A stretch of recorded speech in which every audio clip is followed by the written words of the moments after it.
नमस्कार दोस्तों, स्वागत है आप सभी का आपके अपने चैनल अमन प्रयास जीके जी इसमें। ताकि फ्रेंड्स आपको बता दें कि अभी हाल ही में आपका एक एग्जाम आयोजित हुआ था आईटीबीपी का, जो कि 15 सितंबर को आयोजित हुआ है, ठीक है।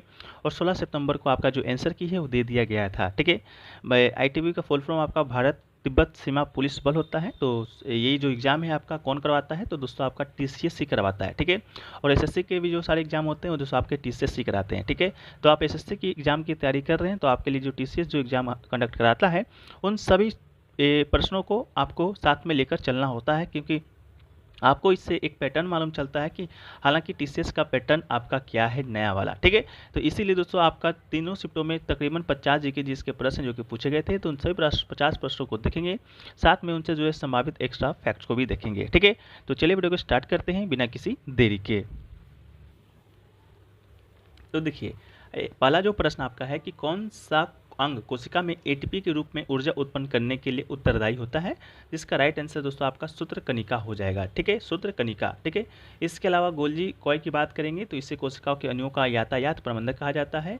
और कोशिका की आत्मघाती शैली की बात करेंगे तो ये दोस्तों आपको लाइसोसोम को कहा जाता है, ठीक है।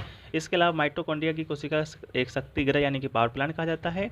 और एटीपी को कोशिका का ऊर्जा मुद्रा और प्रोटीन की फैक्ट्री किसे कहा जाता है, तो राइबोसोम को। और कोशिका झिल्ली को आपका कोशिका का रक्षक है जो कि कहा जाता है फ्रेंड्स, ठीक है।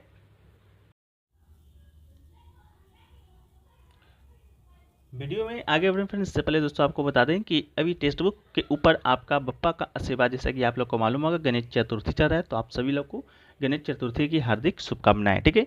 तो टेक्स्ट बुक की तरफ से बप्पा का आशीर्वाद नामक सेल भी चल रहा है, जिसमें दोस्तों आपको 19 से 22 सितंबर तक जो टेक्स्ट बुक का जो ईयरली पास प्रो है वो दोस्तों मात्र 404 रुपये में दोस्तों आपको मिलने वाला है। साथ में अगर आप हमारा कूपन कोड APG यूज करते हैं APG, तो आपको 10% का अतिरिक्त ऑफ भी मिलेगा, ठीक है। टेस्ट बुक के ऊपर जैसा कि आपको मालूम होगा 700 प्लस एग्जामों का 70,000 प्लस जो मॉक टेस्ट आपका शामिल किया गया है, साथ में PYQ सभी एग्जामों का आपको यहाँ पर देखने को मिलता है, ठीक है। टेक्स्ट बुक पास प्रो लेते हैं तो आप एक मॉक को आप अनलिमिटेड बार दे सकते हैं, PYQ को आप डाउनलोड भी कर सकते हैं, ठीक है। तो लिंक डिस्क्रिप्शन में दिया गया है, आप लोग जाकर उसको डाउनलोड कर लीजिएगा और हमारा कूपन कोड APG जरूर से जरूर यूज कीजिएगा, ठीक है। चलिए फ्रेंड्स, हम लोग बढ़ते हैं वीडियो में आगे। देखिए, अगला जो प्रश्न आपसे पूछा गया था कि 2022 और 2023 में ज़्यादातर कंपनियां क्वाइट क्विंटिंग की बात कर रही है। क्वाइट क्विंटिंग जो शब्द होता है आखिरकार वो होता क्या है, ठीक है। तो ये दोस्तों आपका न्यूनतम कार्य करना ही आपका क्या कहलाता है, क्वाइट क्विंटिंग कहलाता है, ठीक है। क्वाइट क्विंटिंग यानी जब कर्मचारी अपनी नौकरी बनाए रखने के लिए न्यूनतम प्रयास करना जारी रखते हैं लेकिन अपने नियोक्ता के लिए अतिरिक्त प्रयास नहीं करते हैं।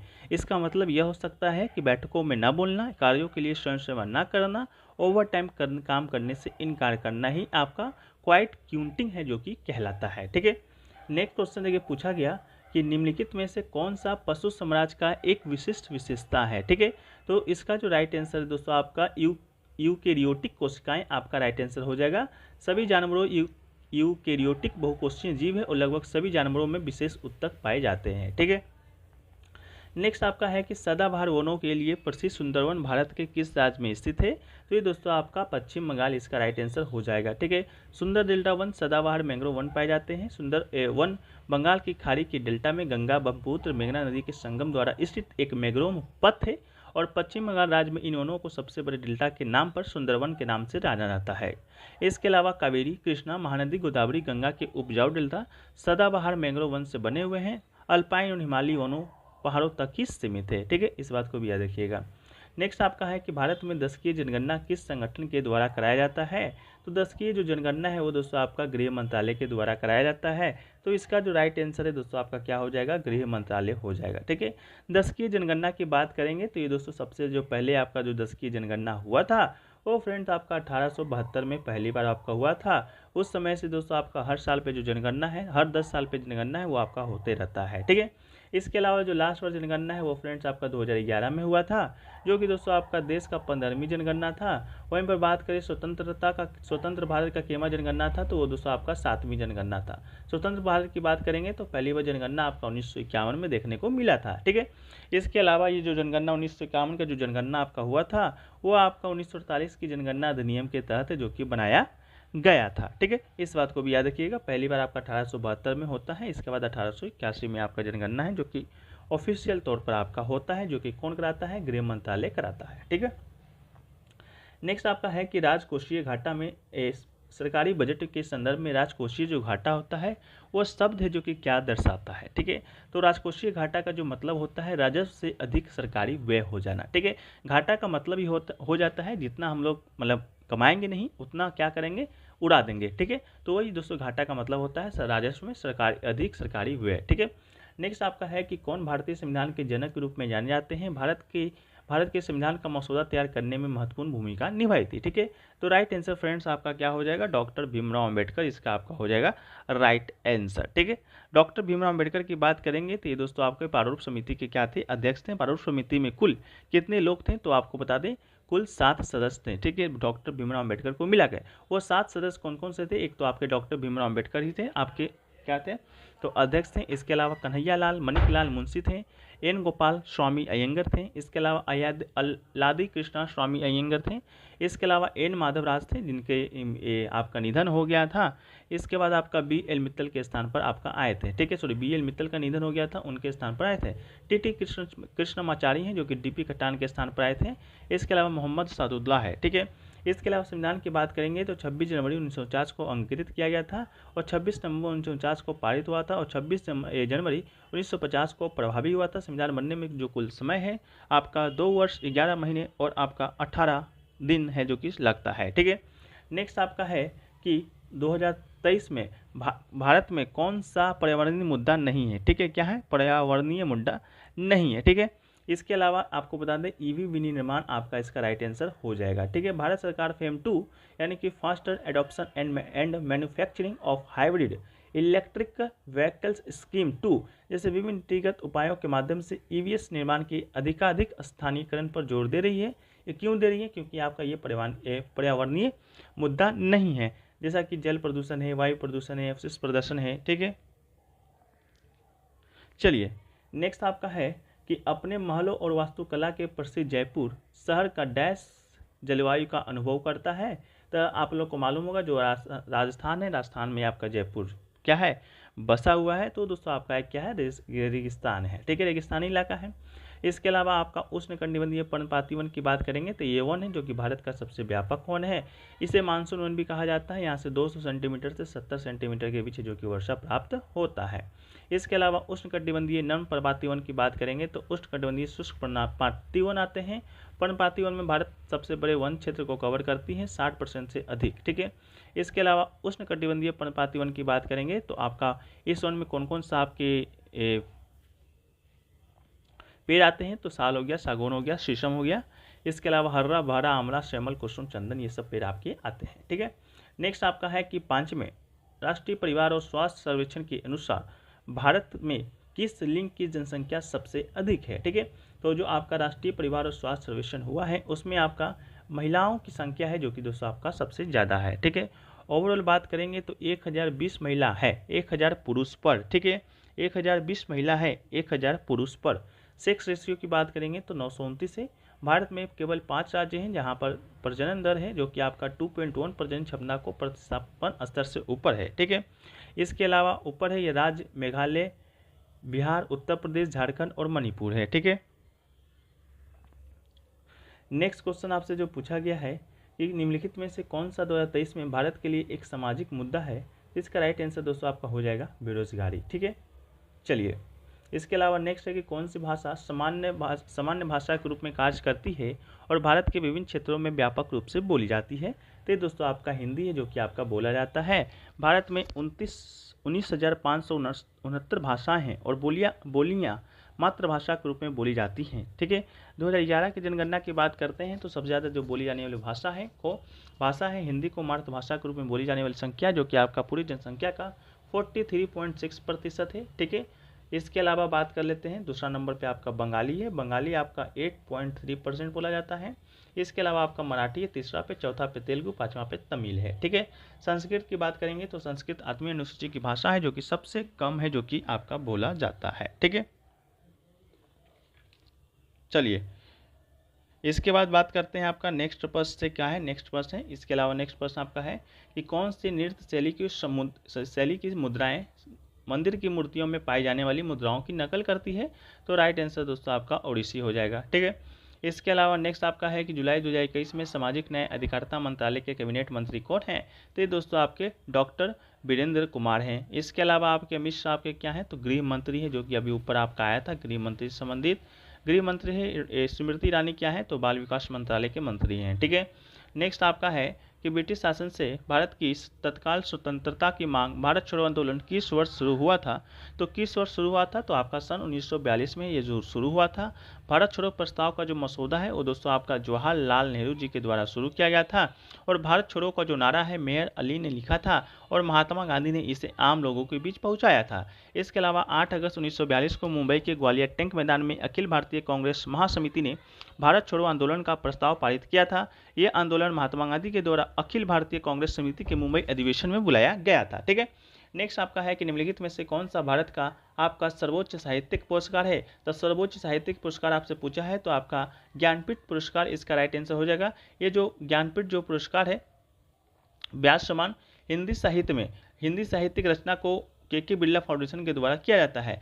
ज्ञानपीठ अवार्ड की बात करेंगे तो 8वीं अनुसूची की जो 22 भाषा हैं प्लस इंग्लिश में दिया जाता है। पहला ज्ञानपीठ अवार्ड आपका 1965 में जी शंकरा ग्रुप को मलयालम भाषा के लिए दिया गया था। 2022 में जो ज्ञानपीठ पुरस्कार है वो दोस्तों आपका 57वां वो आपके दामोदर माओजी को दिया गया है कोंकणी भाषा के लिए। और जो व्यास सम्मान है व्यास सम्मान 2022 ये दिया गया है ज्ञान चतुर्वेदी को उपन्यास पागल खाना के लिए। ठीक है, नेक्स्ट आपका है कि चोल राजवंश दक्षिण भारत के इतिहास में सबसे महत्वपूर्ण राजाओं में से एक था। चोल समाज की राजधानी वर्तमान में किस राज्य में है? तो चोल समाज का जो राजधानी है वर्तमान में आपका कहाँ है? ये दोस्तों आपका तमिलनाडु में है। ठीक है, चोल समाज का राजधानी कहाँ पर है? ये दोस्तों आपका तमिलनाडु में है। उसी प्रकार मौर्य समाज की बात करेंगे तो इसकी राजधानी पाटलिपुत्रा हुआ करती थी, वर्तमान में पटना बिहार में है। चालुक्य की राजधानी वातापी या आपका वादामी हुआ करता था, जो कि अभी कर्नाटक में है। पांड्य की राजधानी मदुरै हुआ करता, जो कि तमिलनाडु में है। काकतीय का राजधानी वरंगल हुआ करता, जो कि तेलंगाना में है। सातवाहन वंश की राजधानी प्रतिष्ठान हुआ करता, जो कि अभी आधुनिक महाराष्ट्र में है। बहमनी समाज की राजधानी आपका गुलबर्गा हुआ करता, जो कि अभी वर्तमान में कर्नाटक में है। बाद में विदर हुआ वो भी आपका कर्नाटक में ही था। इसके अलावा शुंग वंश की राजधानी आपका पाटलिपुत्र, जो कि पटना बिहार में है। बाद में विदिशा हुआ, जो कि मध्य प्रदेश में था। राष्ट्रकूट की बात करेंगे तो मान्यखेत इसकी राजधानी है, जो कि आपका कर्नाटक में है। इसके अलावा प्रारंभिक चोलों की राजधानी की बात करेंगे तो आपका उरेरू आया, पुम्बुबहार आया, तिरुवर आया, जो कि आपका तमिलनाडु में ही पड़ता है। मध्यकालीन चोल की भी राजधानी आपका तंजावुर, गंगईकोंडा, चोलपुरम, ये भी राष्ट्र आपका तमिलनाडु में ही है।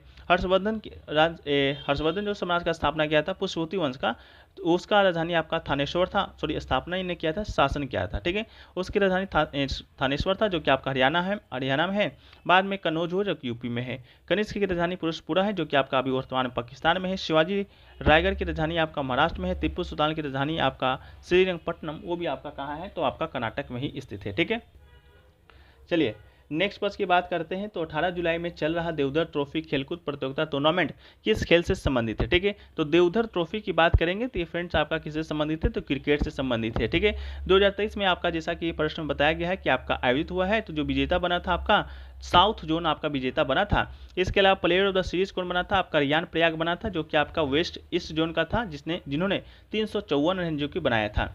नेक्स्ट आपका है कि किसने Deccan geographical society of India द्वारा सर्वश्रेष्ठ भूगोल शिक्षक पुरस्कार 2023 जीता है? तो डॉक्टर सालिहा जमाल जी को यह पुरस्कार जो कि दिया गया है।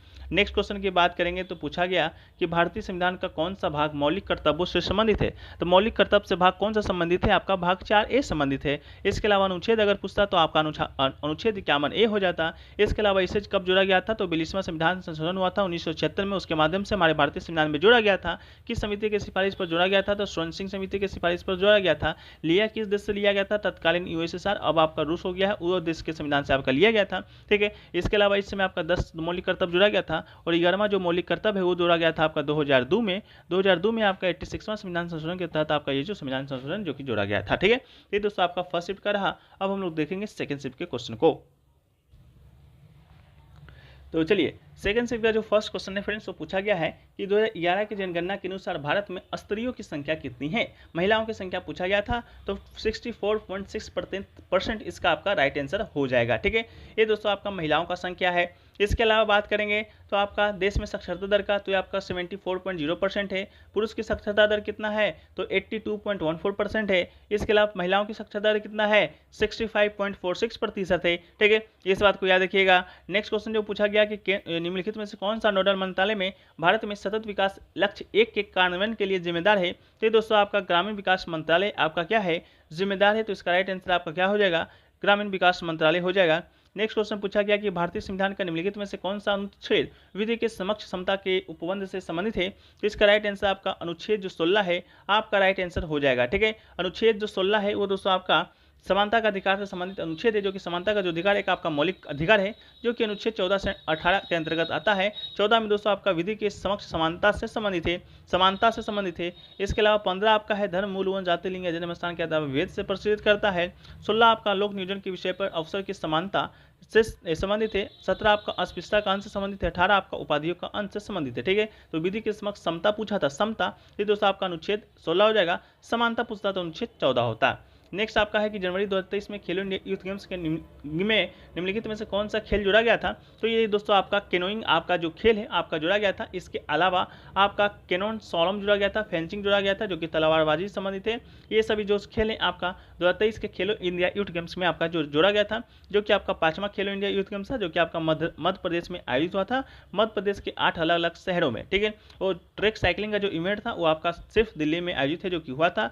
मध्य प्रदेश की बात करेंगे तो भोपाल में, इंदौर में, ग्वालियर में, उज्जैन में, महाराष्ट्र में, जबलपुर, मंडला, बालाघाट में हुआ था। दिल्ली की बात करेंगे तो नई दिल्ली में। फर्स्ट पे आपका महाराष्ट्र आया था, जिसने 56 गोल्ड, 55 सिल्वर, 50 ब्रॉन्ज जीता है। और सेकंड में बात करेंगे तो हरियाणा है, जो हरियाणा है। और थर्ड पे दोस्तों आपका मेजबान देश आपका मध्य प्रदेश ही था। ठीक है, चलिए नेक्स्ट क्वेश्चन की बात करते हैं। तो पूछा गया निम्नलिखित में से कौन सा मराठा सरदार था, तो आपका 1, 2, 3 यानी कि होलकर, सिंधिया, गायकवाड़, ये सभी दोस्तों आपका क्या थे, मराठा सरदार थे। ठीक है, नेक्स्ट आपका है कि निम्नलिखित में कौन सा त्योहार तेलंगाना से संबंधित है, तो आपको कई बार मैंने बताया है कि बोनालू है, जो कि दोस्तों आपका तेलंगाना मनाया जाता है, और बतकुंबा भी दोस्तों आपका तेलंगाना मनाया जाता है। इसके अलावा एक आपका दशहरा है, जो कि आपका तेलंगाना में ही मनाया जाता है, इसको भी याद रख लीजिएगा। नेक्स्ट आपका है कि NFHS 5 रिपोर्ट के अनुसार भारत में कुल जनसंख्या का लिंगानुपात प्रति 1000 महिलाओं पर क्या है, ये दोस्तों आपका 1000 महिलाओं पर 1020 है, जैसा कि हमने ऊपर के प्रश्नों में भी चर्चा किया था। नेक्स्ट आपका है कि किसी अर्थव्यवस्था में वस्तुओं और सेवाओं के कुल योगों की गणना निम्नलिखित में से किस विधि के द्वारा की जाती है, ये दोस्तों आपका मूल वर्धित विधि, व्यय विधि, आय विधि। ठीक है, तीनों के विधि के द्वारा हम लोग क्या करते हैं, उत्पादित वस्तुओं और सेवाओं के कुल मूल्य की गणना है, जो कि कर सकते हैं। ठीक है, इसके अलावा राष्ट्रीय आय की गणना वही है आपका मूल वर्धित विधि हो गया, आय विधि हो गया, व्यय विधि के द्वारा किया जाता है। मूल वर्धित विधि किसी उत्पाद के उत्पादन में प्रत्येक चरण में जोड़े गए मूल्यों पर केंद्रित होता है। आय विधि भूमि और श्रम जैसे उत्पादन के कारकों पर आय केंद्रित करता है। व्यय विधि आपका उपयोग और निवेश के आधार पर विभिन्न प्रकार के व्ययों पर केंद्रित होता है। ठीक है, नेक्स्ट आपका है कि कौन सा दूरसंचार संगठन 5G स्पेक्ट्रम नीलामी में सबसे अधिक खर्च करने वाला बनकर उभरा है, तो रिलायंस जियो आपका राइट आंसर हो जाएगा, जिन्होंने आपका 88,077 करोड़ रुपया। इसके अलावा भारतीय एयरटेल, इसके अलावा थर्ड पे वोडाफोन, इसके अलावा फोर्थ पे आपका अडानी ग्रुप है। नेक्स्ट आपका है कि हिमालय पर्वत के संदर्भ में निम्नलिखित में से कौन सा कथन आपका सही है। ठीक है, तो ये आपका 4200 किलोमीटर की लंबाई में फैले एक चाप अर्धवृत्त का निर्माण करता है, तो ये फ्रेंड्स आपका कथन सही नहीं है। ये चौड़ाई कश्मीर में 400 किलोमीटर, अरुणाचल प्रदेश में 150 किलोमीटर है, ये दोस्तों आपका बिल्कुल सही है। ठीक है, हिमालयों की बात करेंगे तो पश्चिम से पूर्व की ओर चाप की आकृति में लगभग 2400 किलोमीटर की लंबाई में फैला हुआ है, ना कि 4200। हिमालय की पर्वत श्रृंखलाएं सिंधु से ब्रह्मपुत्र तक पश्चिम पूर्वी दिशा में चलता है। इसकी ऊंचाई की बात करेंगे हिमालय का तो 8848.86 मीटर है। फीट में बात करेंगे तो 29,028 फीट है। ठीक है, ये दोस्तों आपका सेकंड शिफ्ट का रहा, जिसमें मात्र 10 जीके के क्वेश्चन पूछे गए थे। अब हम लोग देखेंगे लास्ट थर्ड शिफ्ट में, जो कि दोस्तों आपका पूछा गया था। ठीक है, तो चलिए फ्रेंड्स, तो थर्ड शिफ्ट का जो पहला जो क्वेश्चन है वो फ्रेंड पूछा गया है कि सतत विकास SDGs किस संगठन के द्वारा अपनाया गया था, तो ये दोस्तों आपका संयुक्त राष्ट्र के द्वारा अपनाया गया था। ठीक है, तो आपका राइट आंसर क्या हो जाएगा, संयुक्त राष्ट्र हो जाएगा। ठीक है, 1 जनवरी 2016 को सतत विकास के लिए 2023 एजेंडा के सतत विकास लक्ष्य SDG दिसंबर 2015 में एक ऐतिहासिक संयुक्त राष्ट्र शिखर सम्मेलन में विश्व नेताओं के द्वारा अपनाया गया था। ठीक है, नेक्स्ट आपका है कि पर्यावरण नियमों को मजबूत करने के लिए 2022 में भारत सरकार के द्वारा निम्नलिखित में से किस अधिनियम में संशोधन किया गया है, तो दोस्तों आपका भारतीय पर्यावरण संरक्षण अधिनियम 1986 में है, जो कि आपका संशोधन किया था, तो केवल एक इसका राइट आंसर होगा। नेक्स्ट आपका है कि 2011 की जनगणना के अनुसार भारत में साक्षरता दर स्त्री पुरुष के बीच का अंतर कितना है। तो अंतर दोस्तों आपका 16.6% का है, जैसा कि हमने ऊपर भी चर्चा किया था।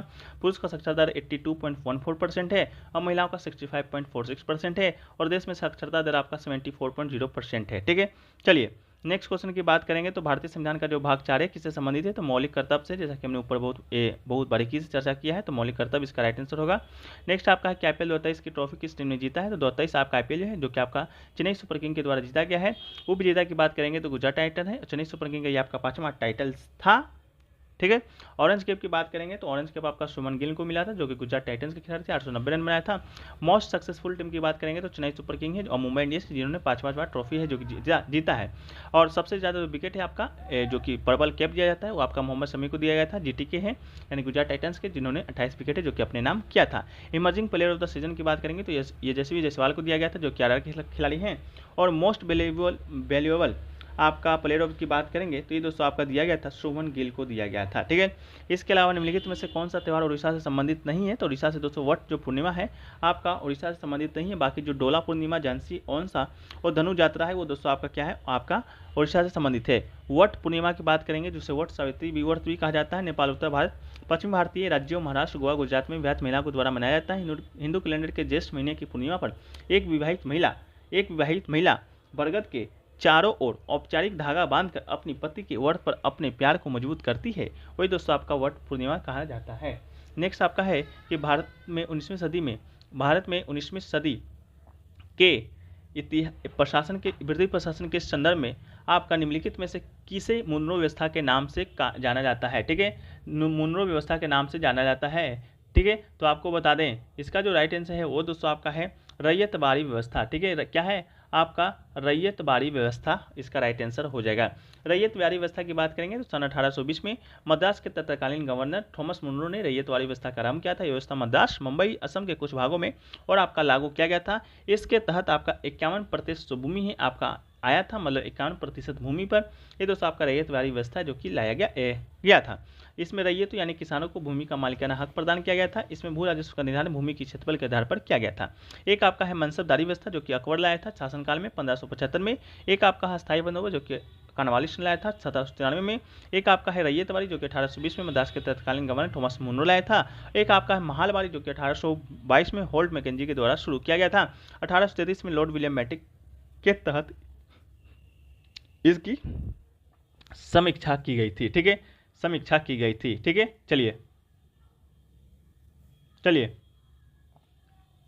नेक्स्ट क्वेश्चन की बात करेंगे तो पूछा गया है अंतर्राष्ट्रीय बुकर पुरस्कार के लिए शॉर्टलिस्ट होने वाली पहली हिंदी भाषा की पुस्तक कौन सी है। तो ये दोस्तों आपका रेत समाधि है जो कि आपका लिखा गया था किसके द्वारा, गीतांजलि श्री के द्वारा ये पुस्तक है जो कि आपका लिखा गया था। रेत समाधि यानी कि टॉम ऑफ सेंट। ठीक है, 2018 में ये लिखा गया था। अमेरिकी अनुवाद डेजी रॉकवेल द्वारा इसे अंग्रेजी अनुवादित किया गया था। 2022 में यह पुरस्कार अंतर्राष्ट्रीय पुरस्कार जीतने वाली भारतीय भाषा से पहली अनुवादित पहला उपन्यास बन गया था। वहीं पर 2023 की बात करेंगे तो जॉर्जी गोस्पोंडिया का उपन्यास है टाइम सेटलर ने बुल्गारिया भाषा के लिए यह अवार्ड है कि जीता है। ठीक है, पहला बार अवार्ड 2022 में दिया गया था UK में। ठीक है, चलिए नेक्स्ट आपका है वो पूछा गया है सोमनाथ मंदिर जिसे सुल्तान महमूद ने निशाना बनाया था निम्नलिखित में से किस राज्य में है। ठीक है, तो सोमनाथ मंदिर की बात करेंगे तो सोमनाथ जो मंदिर है वो दोस्तों आपका गुजरात में स्थित है, इसको राइट आंसर हो जाएगा।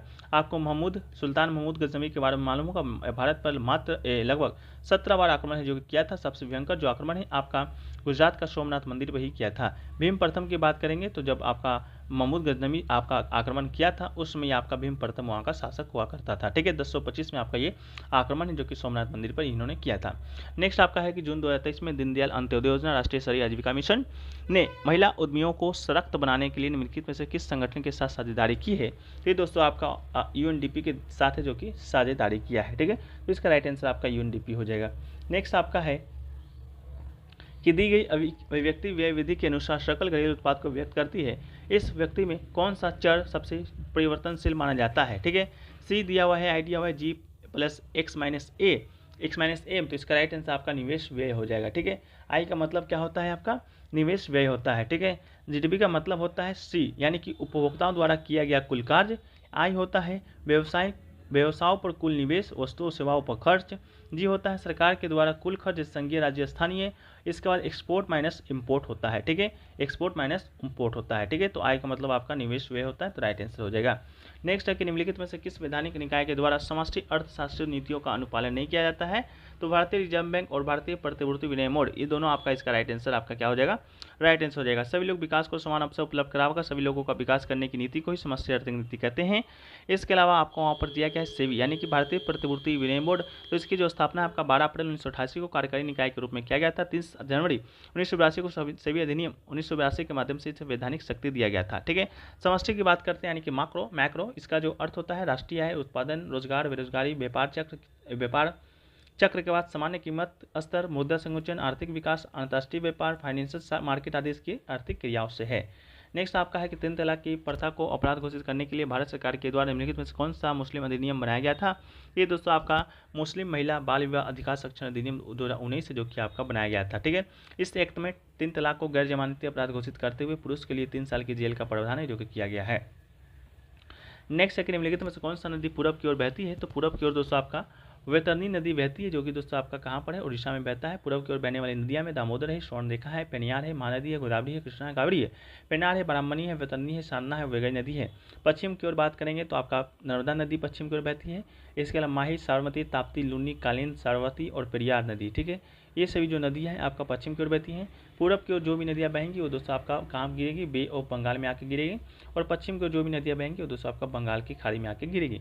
नेक्स्ट आपका है कि 2022 में राष्ट्रमंडल खेलों में पुरुष के ट्रिपल जंप में स्वर्ण पदक जीतने वाले पहले भारतीय कौन है? तो ये दोस्तों आपका एल्डोस पोल है जिसे कि 2022 का आपका अर्जुन पुरस्कार भी दिया गया है। 2022 का जो आपका ये राष्ट्रमंडल खेल है वो दोस्तों आपका बर्मिंघम इंग्लैंड में हुआ था।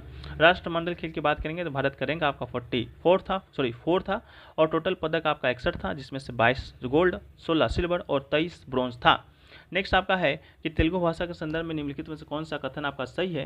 पहला कथन है कि यह भाषाओं के द्रविड़ प्रवाह से संबंधित है। ये दोस्तों आपका बिल्कुल सही है। और 1988 में से शास्त्रीय भाषा का दर्जा दिया गया था, ये बिल्कुल गलत है, ठीक है। शास्त्रीय भाषा का दर्जा है तेलुगु को दिया गया था, वो दोस्तों आपका 2008 में दिया गया था, ठीक है। कुल वर्तमान में 6 शास्त्रीय भाषा है, जिस पहला आपका तमिल है जो कि 2004 में दिया गया था, पहला भाषा था। संस्कृत आपका 2005 में, कन्नड़ 2008 में, तेलुगु 2008 में, मलयालम को 2013 में और ओडिया भाषा को 2014 में, जो कि सबसे नया भाषा है जो कि आपका शास्त्रीय भाषा बना है। नेक्स्ट इसके पत्ते आँख की फुंसी के लिए लाभदायक होता है। इससे प्राप्त गोंद का उपयोग करके शारीरिक शक्ति की वृद्धि के लिए होता है। इसका औषधीय पादप की पहचान करना है तो बबूल इसका राइट आंसर हो जाएगा। नेक्स्ट है कि बेंगलुरु में भारतीय विज्ञान संस्थान IISc ने परम प्रयोग के स्थापित तथा चालू किया। ये क्या है? तो ये दोस्तों परम प्रयोग आप लोग को मालूम होगा, ये आपका सबसे तेज सुपर कंप्यूटर है, ठीक है। क्या है? सबसे तेज सुपर कंप्यूटर है। नेक्स्ट आपका है कि निम्नलिखित में से किस कार्य के लिए एलन एस्पेक्ट, जॉन F क्लांसर और एटन जिलेंगर को संयुक्त रूप से भौतिकी में नोबेल पुरस्कार 2022 जो कि प्रदान किया गया है? तो उलझते हुए फोटोन के साथ प्रयोग के लिए भी और बेल असमायिकाओं का उल्लंघन स्थापित करना, क्वांटम सूचनाओं विज्ञान का पथ प्रदर्शन करने के लिए, यानी कि ये तीनों काम के लिए इन तीनों लोगों को आपका भौतिकी का आपका नोबेल पुरस्कार 2022 से जो कि दिया गया है। वहीं पर रसायन विज्ञान की बात करेंगे, रसायन विज्ञान 2022 की तो किसे किसे दिया गया है? तो कैरोलिन बटोर्जी को दिया गया है, मार्टिन मेंडल को दिया गया है, वेरी शार्प्लेस को दिया गया है। Click chemistry, bio orthogonal chemistry की नींव की स्थापना करने के लिए। वहीं पर मेडिसिन की बात करेंगे तो शांतो बाबू को दिया गया है, विलुप्त हो रहे होमिनिड जीनोम और मनुष्य के विकास पर उनके शोध के लिए। साइट में एनी अनॉक्स को दिया गया है। अर्थशास्त्र 2022 की बात करेंगे तो Ben H Bernanke, Douglas W Diamond और फिलिप H डाइवबिग को दिया गया है वित्तीय संकट और बैंकों पर शोध के लिए। नोबेल शांति पुरस्कार की बात करेंगे तो एलिस विलास्की को दिया गया है और मेमोरियल मानवाधिकार संगठन जो रूस में है उसको दिया गया है, ठीक है। चलिए नेक्स्ट आपका है लास्ट क्वेश्चन, 2011 की जनगणना के अनुसार निम्नलिखित में से कौन सा कथन सही है? तो 2011 की जनगणना भारतीय जनगणना संगठन के द्वारा आयोजित कराने वाला 18वीं जनगणना है जो कि बिल्कुल गलत है, ठीक है। इसके अलावा भारत में सबसे ज़्यादा अधिक संख्या वाला राज्य आपका राजस्थान है जो भी गलत है, ठीक है। भारत में कराया जाने वाला दोस्तों आपका कौन सा जनगणना है? 15वीं जनगणना, आपको हमने ऊपर ही बताया था। 1872 में पहली जनगणना आपका हुआ था और आज़ादी के बाद आपका पूछेगा तो 7वीं जनगणना हो जाएगा। और सबसे ज़्यादा जो अधिक संख्या वाला राज्य है दोस्तों आपका उत्तर प्रदेश है, ठीक है। उत्तर प्रदेश के अलावा आपका सेकंड पे महाराष्ट्र, थर्ड पे आपका पश्चिम बंगाल, फोर्थ पे पश्चिम बंगाल, थर्ड पे आपका बिहार है और सबसे कम जनसंख्या आपका सिक्किम है, मिजोरम है, मिजोरम के बाद अरुणाचल प्रदेश के बाद आपका क्या है? गोवा है। वहीं 2021 की जनगणना की बात करेंगे तो देश का आपका 16वां जनगणना होगा, स्वतंत्र के बाद 8वीं। और 2016-21 का जो जनगणना विषय है जन भागीदारी से कल्याण, इसका क्या है? विषय है।